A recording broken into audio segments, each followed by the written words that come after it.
নমস্কার, কেমন আছেন সবাই? আমি আমার প্রতিটা ভিডিওতেই প্রায় বলে থাকি আমি গাছের জন্য একটা মিশ্র সার দিই। সেই সারটাই কিভাবে বানাই সেটাই আজকে এই ভিডিওতে দেখাবো। সেই সারটা বানানোর জন্য আমি নিয়েছি 10 কেজি মতো কিচেন কম্পোস্ট, আর সেই সাথে নিয়েছি 500 গ্রাম সর্ষের খোল, আর তারপরে দেবো 500 গ্রাম নিমখোল। এটা নিমখোলটাও এর মধ্যে দিয়ে দেব। তারপরে 500 গ্রাম মতো নিয়েছি হাড় গুঁড়ো ভালোভাবে এটার সাথে মিশিয়ে দেব। তারপরে নেব কিছুটা ডিমের খোসার গুঁড়ো, যেই ডিমের খোসার গুঁড়োটা আমি নিজেই বাড়িতে করে থাকি। তা কিভাবে করি সেটাও আমার একটা ভিডিওতে দেওয়া আছে। আর তার সাথে নেব লেদার মিল নিয়েছি ওই 250 গ্রাম মতো, সেটাও আমি এই সারের মধ্যেই দিয়ে দেব। তারপরে নেব শিং চাচাও নিয়েছি ওই 250 গ্রাম মতো, আর এটা দিয়ে তারপরে দেব অ্যাপসম সল্ট, 150 গ্রাম মতো অ্যাপসম সল্ট দিয়েছি। এই অ্যাপসম সল্টটা আমি এই সারটার চারিদিকে ভালো করে ছিটিয়ে এই অ্যাপসম সল্টটা দিয়ে দেব।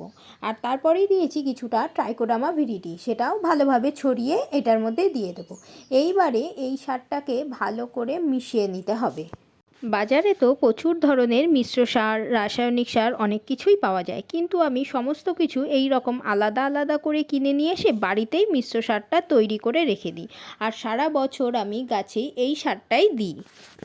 এইভাবে চারিদিক থেকে ভালো করে মিশিয়ে নিতে হবে, যাতে সব কিছু ভালোভাবে একসাথে মিশে যায়।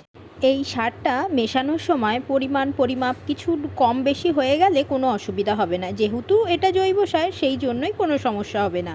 আর এই সারটি তৈরি করার পরে সাথে সাথে ব্যবহার না করে যদি মাসখানেক পরে এটা ব্যবহার করা হয় তাহলে খুব ভালো এটা কাজ দেবে।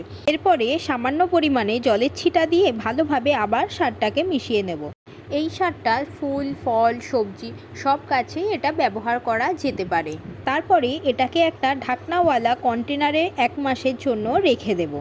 1 মাস মধ্যে খুব ভালোভাবে এটা ডিকম্পোস্ট হয়ে যাবে।